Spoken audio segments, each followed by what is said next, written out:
North Carolina is the 10th worst in the country. Now, explain what that means.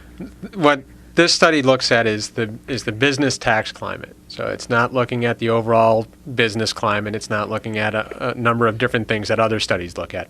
This one is examining how complicated the business tax law is in North Carolina. And it's very complicated. And it's extremely complicated. We have very high rates for taxes, some of the highest rates in the Southeast.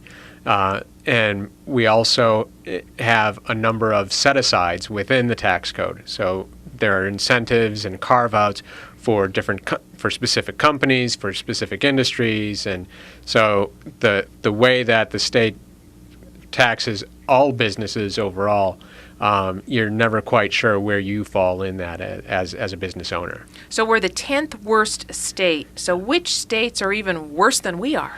Well, you start with the three obvious ones: New York, California, New Jersey. And then you have Connecticut, Ohio, Iowa, Rhode Island, Maryland, and Minnesota are all in there as well. So the 10th worst, North Carolina, which means we are in the bottom 20% of the country. Yeah. Okay.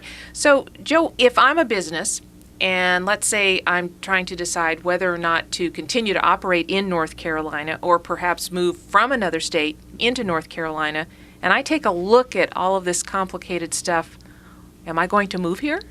If you're basing your decision on taxes, probably not.